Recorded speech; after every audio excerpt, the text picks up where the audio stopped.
सर्वेभ्यः नमस्कारः। अहमस्मि आशीष गर्गः। मित्रों, आज हम पढ़ने जा रहे हैं कक्षा 7 की संस्कृत का द्वादश पाठ द्वादशः पाठः द्वादश पाठ। इसमें है क्या? प्रहेलिकाः। प्रहेलिकाः मतलब जैसे हमने देखा होगा कि हमारे दादा दादी कुछ ऐसी पहेलियाँ बूझते हैं, कुछ ऐसी बताते हैं, कुछ कूटवाणी रहती है कि जो हमें सीधे सीधे सुनने पर उसका अर्थ हम नहीं लगा पाते हैं। उसमें थोड़ा सा हमें दिमाग पर जोर देना पड़ता है और फिर हम उसे समझते हैं। तो कुछ ऐसा ही यहाँ पर आपको देखने को मिलेगा। तो चलिए चलते हैं पाठ की तरफ। अपदम दूरगामी च साक्षरम न च पंडितः अमुखम स्फुट वक्ता च माम जानाति स पंडितः। क्या बताया इसमें? अब इसका हम थोड़ा सा अन्वय पढ़ लेंगे। अहम पादाभ्याम विना दूरम गच्छामि, अर्थात मैं बिना पैरों के बहुत दूर तक जाता हूँ। अक्षरयुक्तः किंतु पंडितः नास्मि। क्या बताया कि अक्षर युक्त है, मैं अक्षर से युक्त हूँ किंतु पंडित नहीं हूँ।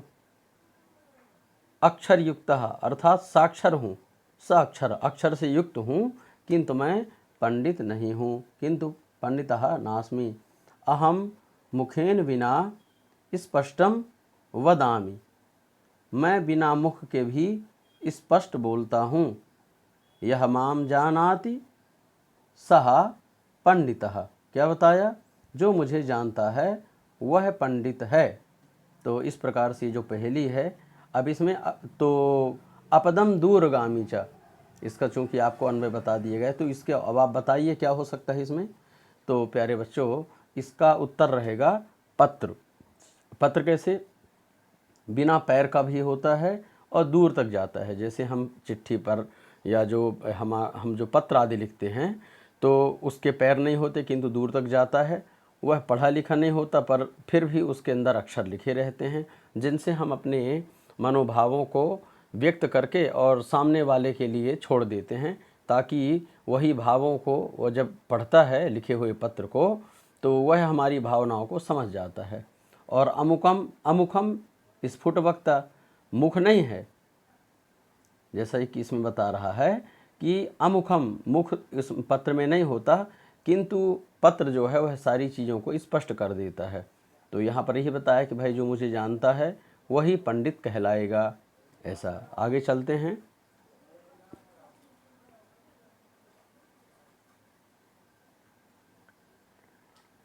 न तस्यादिः न तस्यान्तः मध्ये यस्तस्य तिष्ठति ममाप्यस्ति तवाप्यस्ति यदि जानासि तद्वद। क्या बताया? अब इसका हम अन्वय देख लेंगे। न तस्य अस्ति ही न तस्यादि ही, न तस्य अर्थात जो नकार शब्द है तो वह वह कहाँ पर है? उसके आदि में है। और न तस्य अंतः, वह उसके अंत में भी है। जो नकार शब्द है वह उसके अंत में भी है। और मध्य या तिष्ठति, और उसके मध्य में क्या क्या स्थित है?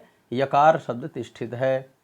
मम अपि अस्ति तव अपि अस्ति यदि जानासि तद वद, और अगर आप जानते हो तो आप उसे बताओ। तो यहाँ पर क्या हो जाएगा?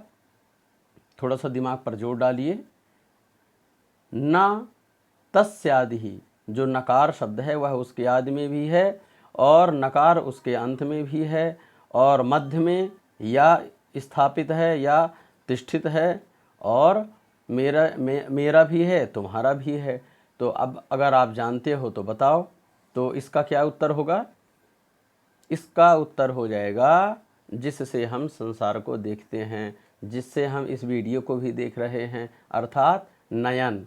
तो नयन में आप देखिए, नयन में नकार शब्द जो है वह भी प्रारंभ में होता है और इसके बाद या है और फिर से ना रहता है नयन, ऐसा।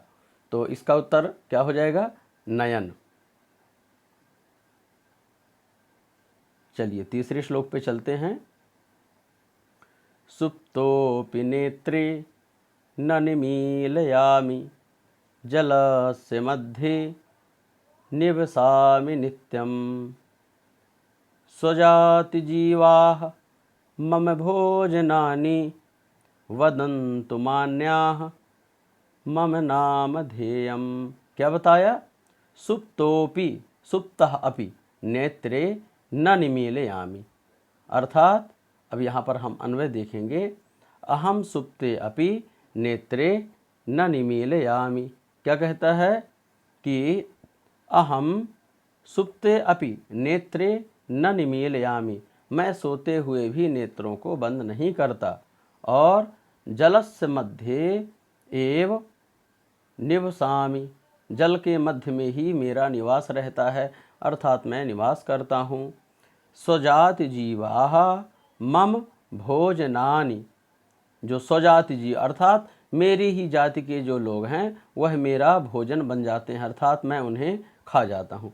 तो मान्याः मम नाम वदन्तु, मेरा नाम अगर आप जानते हैं तो आप बताइए कि मैं कौन हूँ। इस प्रकार तो अब इसमें क्या हो जाएगा? अहम सुप्ते अपि नेत्रे न निमीलयामि। तो ये है कौन? मछली। जी हाँ, मछली जो है मत्स्य, जिसे हम संस्कृत में कहते हैं। तो अहम सुप्ते अपि, जो मछली होती है वह सोते हुए भी अपने नेत्रों को बंद नहीं करती है, और जलस्य मध्य एव निवसामि, जल के मध्य में वह रहती है, और बड़ी मछली छोटी मछलियों को खा जाती है, अर्थात जो छोटी मछलियां हैं वह बड़ी मछलियों का आहार बन जाती हैं। तो स्वजाति जीवाः मम भोजनानि, ठीक है, जो मेरे स्वजाति हैं, जो मेरे ही परिवार के लोग हैं, मेरी ही जाति के लोग हैं, सजातीय, तो वह मेरा भोजन बन जाते हैं। मान्याः, यदि क्या बताया? मान्याः मम नाम वदन्तु, मेरा नाम आप बताओ। तो इसका उत्तर तो आपको जैसा कि बता ही दिया गया है, इसका उत्तर होगा मत्स्य, अर्थात मछली। चलिए अब हम चौथे नंबर पे चलते हैं। तिष्ठामि पादेन बको न पंगुः दाता फलानां न कृतिर्न यत्नः मौनेन जीवामि मुनिर्न मूकः सेव्योमि कोऽहं नृपतिर्न देवः। क्या बताया इसमें? अहम पादेन तिष्ठामि, पादेन मतलब होता है एक पैर से, तृतीया एक वचन है यहाँ पर, पादेन पादाभ्याम पादैहि ऐसा चलता है। तो पादेन का मतलब होगा एक पैर से। अहम पादेन तिष्ठामि, मैं एक पैर से खड़ा रहता हूँ। किंतु न बकः न पंगुः, मैं एक पैर से खड़ा रहता हूँ किंतु मैं बगुला नहीं हूँ, और ना तो मैं लंगड़ा हूँ, मतलब ऐसा भी नहीं कि भाई मेरे पैर टूट गए हों तो मुझसे खड़े होते न बनता हो तो एक पैर से खड़ा हूँ, ऐसा भी नहीं है। तो यहाँ क्या कह रहा है कि मेरे एक पैर है, मैं एक पैर से खड़ा रहता हूँ, किंतु बगुला भी नहीं हूँ और पंगु भी नहीं हूँ, अर्थात मैं दिव्यांग भी नहीं हूँ। अहम फलानाम दाता, अच्छा मैं फलों का दाता हूँ, मैं लोगों को फल दान में देता हूँ। किंतु न कृति न यत्नः, किंतु मैं कोई प्रयत्न भी नहीं करता हूँ और कुछ भी नहीं करता, इसके बाद भी सब होता है। मौनेन जीवामि, मौन होकर के जीता हूँ, ठीक है, मैं शोर शराबा नहीं करता हूँ, मौन होकर के जीता हूँ। किंतु न मुनि न मूकः, अच्छा मैं मौन रहता हूँ किंतु मैं कोई मुनि नहीं हूँ, कोई साधु सन्यासी नहीं हूँ, और न मूकः, और ना मैं कोई मूक हूँ, मतलब ऐसा भी नहीं कि मैं गूंगा हूँ, मुझसे बोलते न बनता हो, तो मैं मुनि भी नहीं हूँ, मूक भी नहीं हूँ। और सेव्यः अस्मि अहम, किंतु न निवृत्तिः न देवः अहम कः। क्या बताया इसमें? श्लोक में देख लें थोड़ा सा। सेव्योमि कोहम निवृत्तिर्न देवः, मैं सेवा करने के योग्य हूँ, अर्थात आप अगर मेरी सेवा करोगे तो उसका फल आपको अवश्य मिलेगा।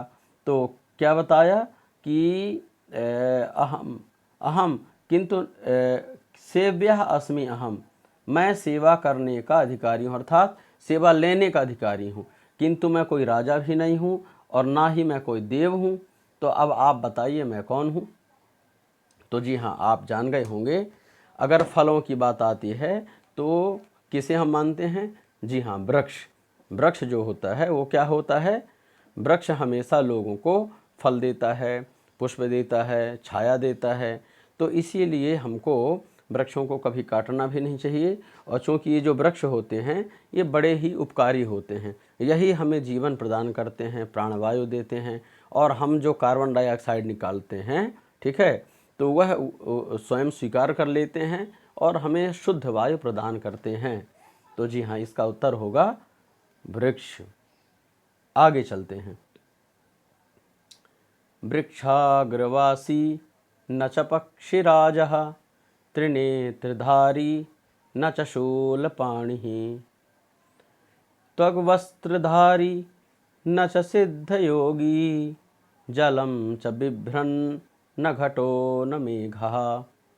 क्या बताया?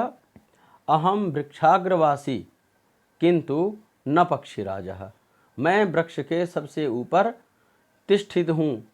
वृक्ष अग्रवासी, वृक्ष के आगे रहने वाला हूँ, किंतु मैं कोई पक्षियों का राजा नहीं हूँ, है ना। मैं कोई पक्षियों का राजा गरुण नहीं हूँ।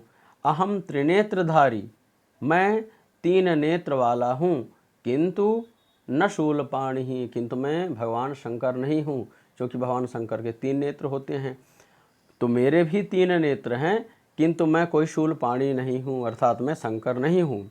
अहम त्वग्वस्त्रधारी किंतु न सिद्धियोगी, और जलम बिभ्रन किंतु न घटः न मेघः। क्या बताया? अहम त्वग्वस्त्रधारी, अर्थात मैं जटाजूट धारण करता हूँ, ठीक है, मेरी जटाएं होती हैं, किंतु मैं कोई सिद्ध योगी नहीं हूँ। जैसे सिद्ध योगी आदि दाढ़ी इत्यादि रखे रहते हैं, तो त्वग्वस्त्रधारी तो हूँ मैं, किंतु कोई सिद्ध योगी नहीं हूँ। अच्छा, और आगे क्या बताया?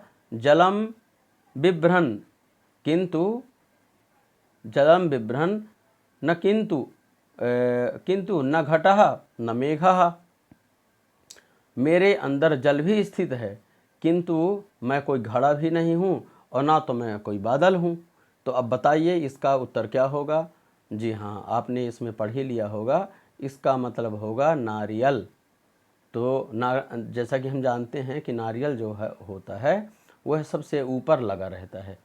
उसका जो नारियल का वृक्ष होता है, तो नारियल ऊपरी भाग में बहुत ऊंचे लगा रहता है, और इसीलिए उसको यहाँ पर ये सारी चीज़ें बताई गई कि भाई मैं सबसे ऊपर रहता हूँ, कोई पर पक्षीराज नहीं हूँ इत्यादि। तो इस प्रकार से हमारा ये जो पाठ है ये यहीं पर समाप्त होता है। आशा करता हूँ ये पाठ आपको समझ में भी आया होगा और अच्छा लगा होगा।